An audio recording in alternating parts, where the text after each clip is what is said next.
My name is Lemah Orya. I'm a sculptor, so I use clay to make sculptural artworks, usually incorporating ceramics as well.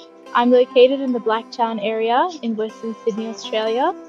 And if I was to describe my appearance, I'd say that I have a light, fair olive skin tone, and I have dark eyebrows and almond-shaped eyes.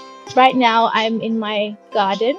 This garden is it's really important to me. It's designed by my mum. She really loves to garden and she really loves flowers. So we've got like every type of flower you could imagine here, just sitting in the sun, and the tree that's behind me as well. It's a really beautiful tree that has really beautiful flowers and a beautiful scent during this time of year. So I practice my art mainly somewhere that's quiet and serene, sometimes in my bedroom, and other times usually outside in my garden, just where I am now. I just find that being in nature when I'm creating art really helps because it is very inspired by nature. So my art is mainly for my parents, and in particular my dad, and his experience a few years ago when he went back to Afghanistan to visit his childhood home in Parmon. And when he got there, there was only a single wall standing left from his home because of the war. When he came back with images of the home, he was explaining to me with tears in his eyes just where he used to play and he used to eat, and where there used to be beautiful trees and rivers. And now nothing was left because of, the destruction of warfare. So that experience just really resonated with me, and it made me realize how heartbreaking the experiences of Afghans are everywhere, and they all have a story like this to tell.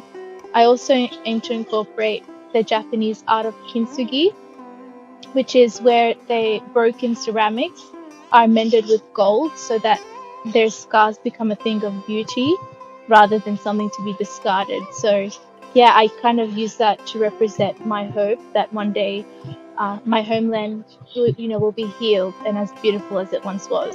My artistic practice is really fundamental to my life now, because I feel that it's one of the only ways that I can connect with my Afghan culture and heritage. Just making works that relate to my experiences as an Afghan, and like the culture, and incorporating aspects of the culture and the art and the history. It helps me just stay connected. So yeah, it's just become a really fundamental aspect of my life, and I think that art is extremely important to me now.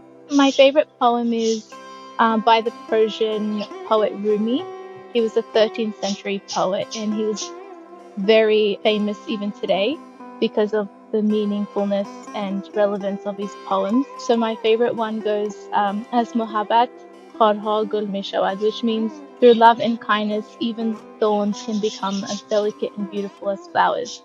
And it's just something I always strive to remember when I'm in a negative situation or dealing with negative people, because I just remember that if I'm kind, then everything will eventually be okay.